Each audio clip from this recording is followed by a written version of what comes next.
There is a document signed just a few days ago that hasn't appeared in mainstream media news, but is currently being analyzed by theologians and experts in biblical prophecy around the world.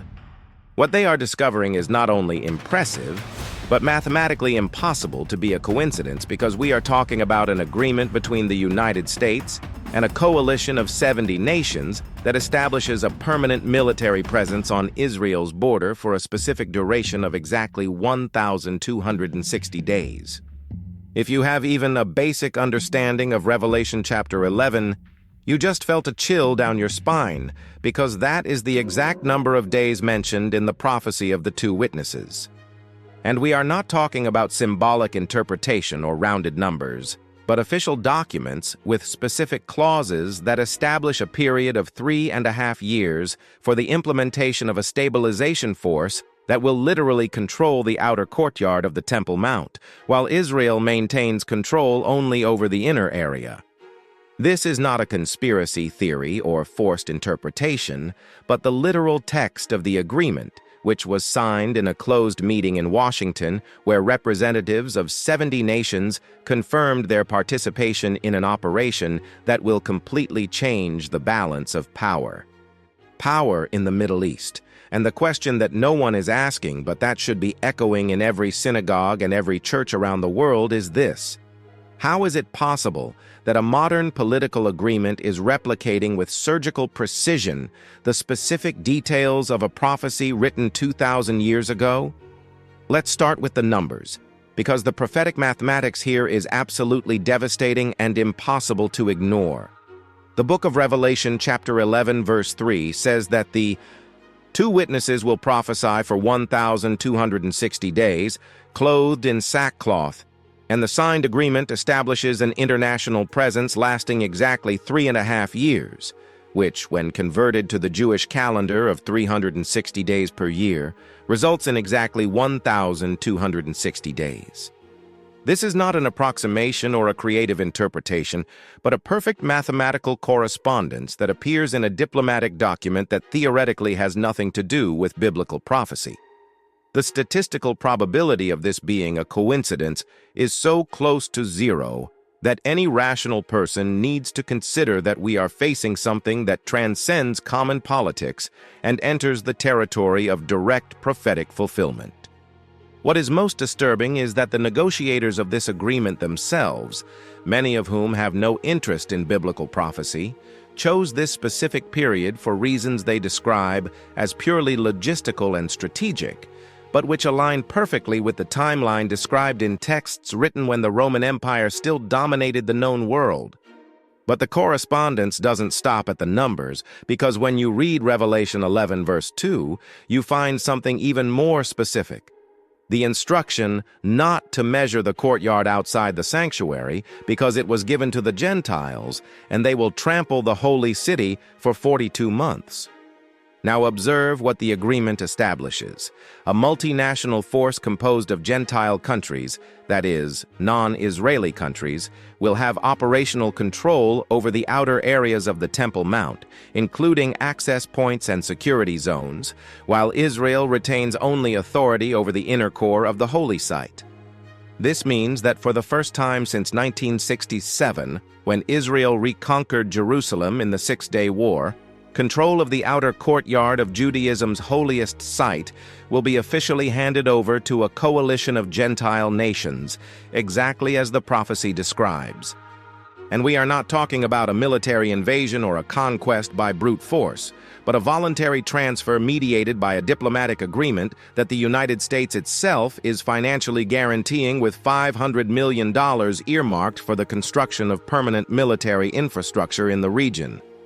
And when you understand that this military base is not temporary but was designed for operation in the long term, with permanent barracks, anti-aircraft defense systems, and logistical capacity to maintain troops indefinitely, you realize that we are not talking about a common peacekeeping mission, but about a permanent structural change in the territorial control of Jerusalem. Now let me pause here to say something directly to you, the viewer. If you've made it this far in the video, you've already realized that this isn't just another generic Christian piece about prophecies, but an analysis of real documents that are changing the world right now. And if you're one of the few people who understands the magnitude of what's happening, you need to subscribe to this channel, because what's coming in the next few months will make this video seem like just the beginning of something much bigger. I'm not just asking you to click the subscribe button, but to understand that being informed about these events isn't optional for anyone who takes their faith seriously. Because when things start to accelerate, and they will accelerate, you'll want access to analyses that connect the dots between international diplomacy, biblical theology, and the events unfolding in real time. Returning to the agreement, the United States has assumed the role of principal guarantor of this operation, meaning that it is not just another participating country, but the nation that is financially and militarily guaranteeing that this arrangement works. And this is prophetically significant because it places America in a unique position as the power that is literally handing over the outer court to the Gentiles, not through war, but through diplomacy and money. And when you look at the history of American involvement in the Middle East, you see a consistent pattern. The United States has been the mediating agent in virtually every major peace agreement since the Camp David Accords in 1978. And now in 2025, this mediation has reached a new level where America is not only facilitating talks, but is building the physical infrastructure that will allow a 2,000-year-old prophecy to be literally fulfilled on the ground. And the historical irony here is overwhelming, because a nation founded on Judeo-Christian principles, and that has always seen itself as the protector of Israel, is now inadvertently fulfilling the role described in Revelation of handing the holy city over to Gentile control. A prophetically determined period. The composition of the coalition of 70 nations is in itself a study in prophetic symbolism, because the number 70 appears repeatedly in Scripture as representing the totality of Gentile nations. In Genesis chapter 10, there are 70 nations listed as descendants of Noah, representing all of non-Jewish humanity, and Jewish tradition has always interpreted 70 as the number of nations in the world, in contrast to Israel as the chosen nation. And now we see an agreement where exactly 70 nations have come together for an operation involving control of Jerusalem, and you can argue that this is coincidence. But when you start piling coincidence upon coincidence upon coincidence, at some point rationality demands that you consider that perhaps these are not coincidences, but rather an intentional pattern that transcends human planning. And what makes this even more impressive is that many of these 70 nations include countries that have historically been hostile to Israel, but are now participating in an operation that technically protects Israel while simultaneously limiting its sovereignty over Jerusalem, creating exactly the kind of ambiguous arrangement that prophecy describes, where protection and restriction are happening simultaneously. The military infrastructure being built deserves detailed analysis, because we are not talking about temporary tents or provisional facilities, but a permanent military base valued at $500 million, strategically located on the border between Israel and the Palestinian territories, with the capacity to house up to 5,000 soldiers permanently. This base will include advanced surveillance systems, state-of-the-art radar, missile interception capability, and communication infrastructure that will allow real-time coordination between the 70 participating nations. What this means in practice is that for the first time in modern history, there will be a permanent non-Israeli military presence with full operational capacity within the security perimeter of Jerusalem. This base is not being built to respond to a specific immediate threat, but as part of a long-term strategy for regional stabilization. This raises the question, why now, and why exactly 3.5 years from now? And why this specific configuration that so perfectly mirrors what was prophesied in Revelation? If you think I'm forcing connections between political events and biblical texts, I challenge you to do the following. Take the text of Revelation 11 and read it verse by verse. Then take the executive summary of the agreement released by the U.S. State Department and compare the descriptions, and you will discover that I am not interpreting creatively, but simply reading what is written in both documents. Because when Revelation says that the outer court will be given to the Gentiles and the agreement establishes multinational control of the outer areas, this is not interpretation but direct correspondence. And when the prophecy specifies 260 days and the agreement establishes 3.5 years, this is not symbolism but literal mathematics. And when the biblical text speaks of a holy city being trampled for a determined period, and the agreement creates mechanisms for a permanent foreign military presence in Jerusalem for a specific period, the only way not to see the connection is to deliberately close your eyes. Now let's talk about the timing of this agreement, because it's not happening in a vacuum, but at a moment of unprecedented prophetic convergence. In the last 18 months, we have seen the normalization of relations between Israel and multiple Arab countries through the Abraham Accords. We have seen growing tensions surrounding Iran and its nuclear program. We have seen seismic shifts in American policy towards the Middle East. And we have seen a growing movement within Orthodox Jewish groups for the reconstruction of the Third Temple, with all the sacred instruments already prepared, the priestly garments already made, and the Levite priests already trained. And now, amidst all this convergence, an agreement emerges that literally divides control of the Temple Mount in a way that would allow both a Jewish presence for rituals and an international presence for security.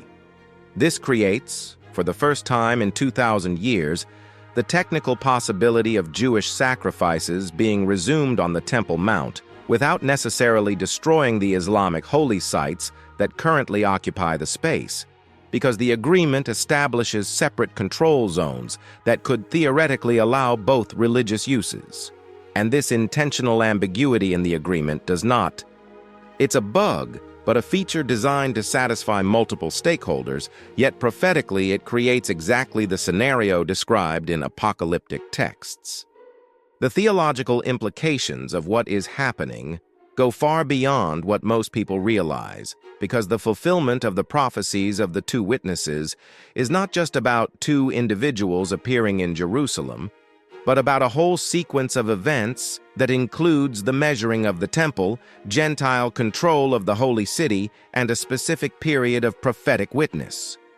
What this agreement does is establish the precise geopolitical conditions that make this sequence possible, because you cannot have two witnesses prophesying in Jerusalem in a context where Israel has total and exclusive control of the city, because that would create a completely different political dynamic. But when you have an international presence controlling the external areas, while there is an internal area under local authority, you create exactly the kind of tense and ambiguous environment where a controversial prophetic ministry could operate without being immediately repressed by national authorities because the jurisdictions would be divided.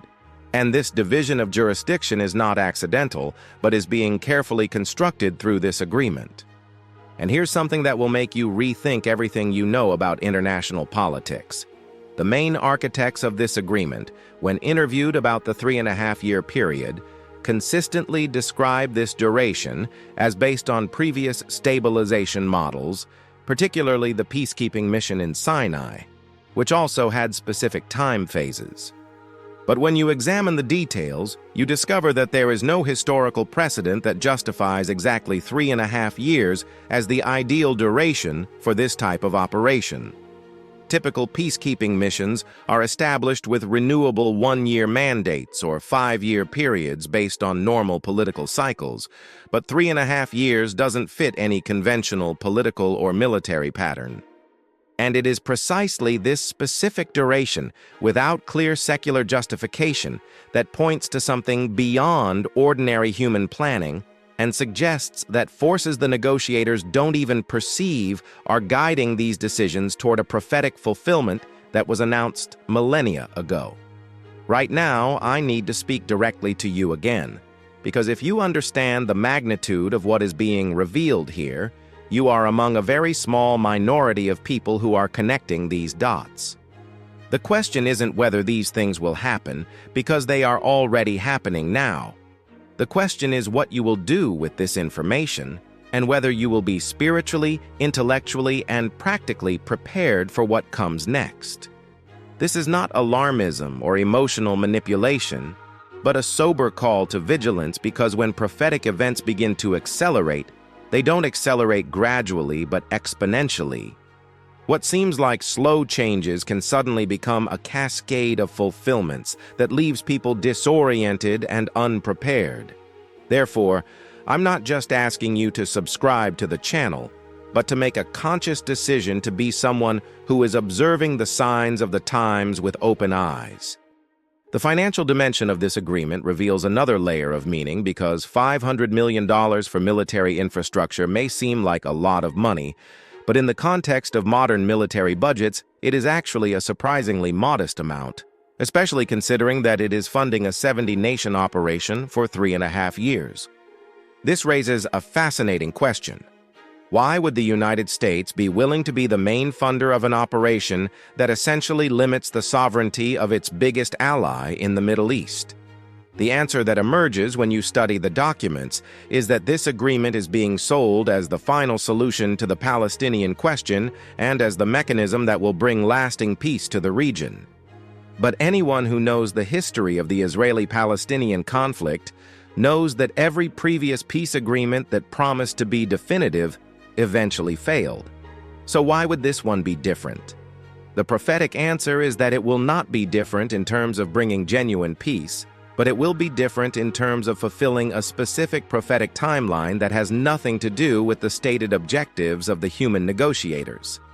When you examine the operational details of the stabilization force, you discover something even more intriguing. The command of this force will not be unified under a single nation, but will rotate among representatives of the 70 nations, with each country having a command period of approximately 18 days. Over 3.5 years, this allows each of the 70 nations to lead the operation once. This rotating command structure is unprecedented in modern multinational military operations, because normally there is a clear leading nation, usually the United States or NATO, that maintains consistent operational control. But in this case, it was deliberately designed to be a truly multinational operation where no single nation can claim exclusive control. This is prophetically significant because it reinforces the idea that this is an operation of the Gentiles as a collective, not of a specific Gentile nation, fulfilling exactly the language of Revelation 11, which speaks of Gentiles in the plural trampling the holy city. Israel's reaction to this agreement has been complex and divided because, on the one hand, the Israeli government sees it as a guarantee of security and international recognition of its legitimacy, but on the other hand, there are rabbis and religious leaders who are deeply disturbed by what they see as a cession of sovereignty over Jerusalem, especially over the Temple Mount. Some Orthodox rabbis, particularly those involved in the movement to rebuild the Third Temple, have published statements saying that this agreement could be the catalyst that finally allows sacrifices to resume, because for the first time, there is an international mechanism that could protect Jewish rituals on the Temple Mount against Islamic opposition. This is a double-edged sword because, while it allows for the possibility of Jewish religious practices, it also means that these practices would be taking place under international supervision and control, not under full Israeli sovereignty. This ambiguity is exactly what the prophecy seems to describe: a period where there is activity in the temple, but under conditions of shared and temporary control. The technological aspects of the operation also deserve attention, because the military base being built is not just physical facilities, but an artificial intelligence and digital surveillance hub that will monitor every movement in Jerusalem using facial recognition, biometric tracking, and predictive behavioral analysis. The agreement specifies that all collected data will be shared among the 70 nations through a centralized intelligence system, effectively creating a global surveillance network focused on Jerusalem. When you consider the prophecy of the two witnesses that says the whole world will see their bodies in the streets for 3.5 days, you realize that for the first time in human history, we have the technology that makes this literally possible. With ubiquitous surveillance cameras and live streaming via satellite and social networks, an event in Jerusalem can be seen simultaneously by billions of people around the world. The technological infrastructure being installed as part of this military agreement is exactly the type of system that could transmit such an event globally in real time. The issue of rebuilding the temple is intrinsically connected to this agreement in ways that are only now becoming clear. For decades, the main obstacle to rebuilding the Third Temple has not been a lack of will or resources among Jewish groups who desire it, but the political impossibility of building on the Temple Mount without triggering a regional war with the Islamic world and the Islamic holy sites that currently occupy the space. However, this agreement fundamentally changes that equation because it establishes an international security presence that could theoretically protect a Jewish construction project while preventing military retaliation. Several groups involved in the Temple movement have already announced that they see this agreement as the prophetic window they have been waiting for and are accelerating their preparations to begin construction as soon as the international force is fully operational, which, according to the agreement's timeline, will be in approximately 6 months. This means that next year we could see the start of construction of the Third Temple for the first time in 2,000 years, protected by a military force of 70 nations and funded by the United States. If you understand the prophetic importance of rebuilding the temple, you know that this is not just another historical event, but an eschatological milestone of magnitude. Incalculable. Now let me add another layer to this analysis that will leave you thinking for days. The agreement contains a specific clause on the management of holy sites that establishes that any change in the status of religious sites in Jerusalem during the 3.5-year period must be approved by a council of religious representatives from multiple faiths, including Judaism, Christianity, and Islam. This seems reasonable at first glance, but what it means in practice is that if the Jews want to rebuild the temple, they would technically need Islamic and Christian approval, which would be impossible except that the same clause establishes that in case of deadlock, the decision can be made by a majority of the council and that additional members can be appointed by the International Stabilization Force to break ties. This seemingly bureaucratic language actually creates a legal mechanism through which the reconstruction of the temple could be authorized over Islamic objections, provided the international force decides to allow it. This transforms the temple issue from a bilateral conflict between Jews and Muslims into a multilateral decision where 70 nations have a voice and where political mechanisms could theoretically overcome religious objections. This is exactly the kind of ambiguous and controversial structure that the prophecy seems to predict, where the temple exists, but under conditions that are not simply a Jewish victory over Muslim opposition, but rather a complex international arrangement. There is also an economic dimension to this agreement that is being ignored by most analysts, because embedded in the terms is an economic development plan for the region that includes a special economic zone around Jerusalem, where normal regulations will be suspended to attract international investment. This economic zone will be administered not by Israel or the Palestinian Authority, but by an international authority composed of representatives from 70 nations.